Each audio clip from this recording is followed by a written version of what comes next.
Okay, let's say the government chose me. They were going to use me as an outlet to release this information. Let's just say they did that and they took me to a briefing. Then what, John? Okay, we whisked you to, or they whisked you to Washington, D.C. You get limoed to this building, beautiful building. You go up into this room. They say, Art, you're the guy. If you give us the go-ahead, we're going to release everything we know to the public. And if you decide to go ahead, all major networks will be provided with information on all aspects of the cover-up. No type of information will be withheld because of the deal for immunity for all participants of the cover-up provides that nothing, no artifact, no piece of information be withheld. So here's what happened, Art. And of course, this we'll use some videos and stills.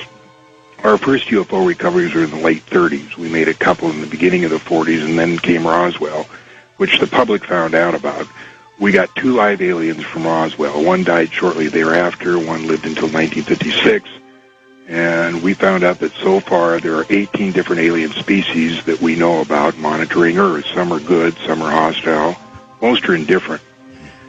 We found out that we are the experiment or product, if you will, of an alien race who we never met and really don't know who they are. All we know is that the Greys are cybernetic organisms, glorified robots, if you will, who work here at the behest of their employers, monitoring us through abductions. We were never able to find out what the experiment is all about, except that we have been externally corrected about 65 times, and they, the aliens, refer to us as containers.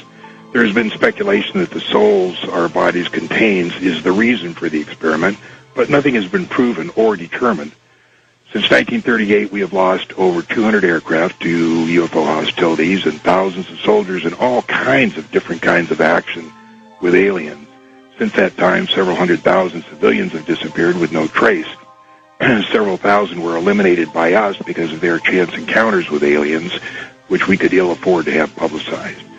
A slightly more frightening phenomenon known as human mutilations have occurred on a regular basis and are similar to the cattle mutilations in that the humans are taken from the street, so to speak, and returned to the same area about 45 minutes to an hour later, with their rectums poured out, their genitals removed, their eyes removed from their sockets, and completely drained of blood. In all cases, it appears that the mutilation procedures occurred while the persons were still alive and conscious. One of our scientists speculated that apparently the human specimens had to be alive for the samples to be worth anything. Abductions occur on a daily basis throughout the United States to at least 10% of the population. And when we first became aware of this, we protested to the little gray being that we held in the captivity at the YY-2 facility at Los Alamos. But a deal was struck that in exchange for advanced technology from the aliens, we would allow them to abduct a very small number of persons, and we would be periodically given a list of those persons abducted. We got something less than the technology we bargained for and found that the abductions exceeded by 1,000,000-fold what we had naively agreed to. In 1954, President Eisenhower met with a representative of another alien species at Muroc Test Center, which is now called Edwards Air Force Base.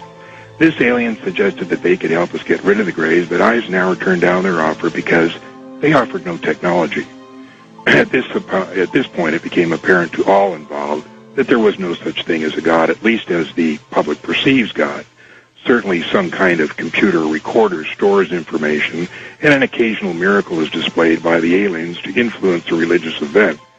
So this so unnerved Eisenhower that he had In God We Trust put on paper money and coins and put into the Pledge of Allegiance to reaffirm the public belief in God. Shortly after this, it was determined at meetings between the U.S. and Russians that the situation was serious enough that a Cold War should be manufactured as a ruse to divert attention of the public away from UFOs and towards some other scary threat, the H-bomb. Wow. It was also decided to keep the ruse secret from any elected or appointed official within both the U.S. and Russian government, as long as it took so long to vet these officials, and the ruse was easier to manage if the top people didn't know about it. In the late 1950s, NASA was formed to compartmentalize, containerize, and sanitize information from all space platforms and vehicles. We sold NASA to the public, claiming that all information would belong to them. Actually, they got very little, and even that was highly sanitized. Our first efforts were to keep the public from learning about Venus, and that it's a similar planet to Earth, and that its population is very similar to us, but more technologically advanced. We have learned a lot from them. Starting with the Russian Venera 1 and U.S. Mariner 2, we made Venus look like a lead-melting volcanic surface spewing sulfuric acid into a pressurized atmosphere 90 times that of Earth. And was often the case, we overdid it, and wondered why no one ever asked how a parachute survived a descent into 800-degree air. We set up operations in Pine Gap, Australia to preclude any prying eyes trying to figure out what we were up to. We regularly eliminated, through extreme prejudice, anybody who was part of the operation and made the least little tiny threat about disclosure or satisfaction with the operation. Any space mission that included Mercury, Gemini, Apollo, Mariner, Voyager, Clementine, and all the rest, all data initially came transmitted to Pine Gap, and then it was relayed to JPL or wherever after the sanitizing.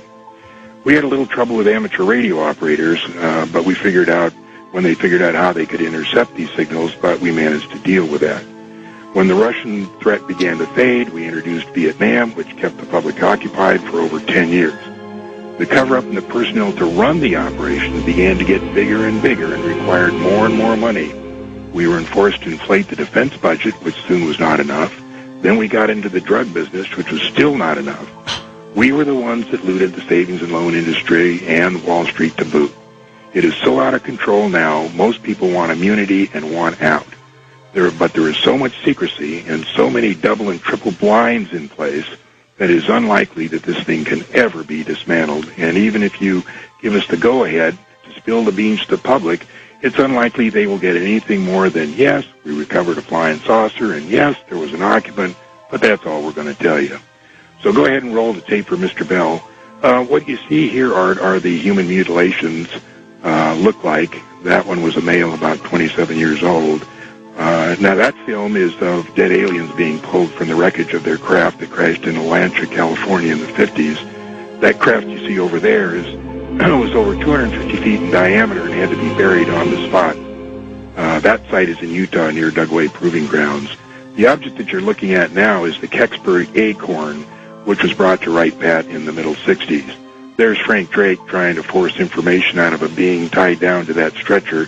He was supposedly from Tau Ceti. These pictures you're looking at now are the structures on the moon. That's the tower in Sinus Medai. It's over 7 miles tall. And that thing there is what we call the Colossus of Agurum in Mare Crisium. We don't know what it does, but the machine itself is bigger than Brooklyn, New York. Now, those are videos of the domes covering the craters. You can see that some are in a very advanced state of decay. Now, these are 5-second slides of the 18 different alien species we are looking at. That one there is the most gruesome looking. The guards at one facility are carefully indoctrinated over a period of several months, being shown pictures similar to, but not exactly like the alien. Only when they have been acclimatized, so to speak, of the horrible-looking beings are they allowed to stand in security positions. Before these acclimatations were done, we had 2 guards die of a heart attack as these aliens came down the hallway unexpectedly. And this last clip is of the Kennedy assassination. You've heard of the second gunman theory. Well, this is the second camera that recorded exactly what happened. We had 4 gunmen. And the bottom line was Kennedy had to go. He insisted on releasing what little alien information we had told him about, and he was trying to withdraw troops from Vietnam, which we were using as a diversion for the public. After the Kennedy, we never told any president anything. Nixon knew because he was briefed as VP in 1952. That's how he knew where to take Jackie Gleason to Homestead Air Force Base to see the alien bodies we had storage there. And that's about it. What say you, Art Bell? I guess we brief the public, yay or nay?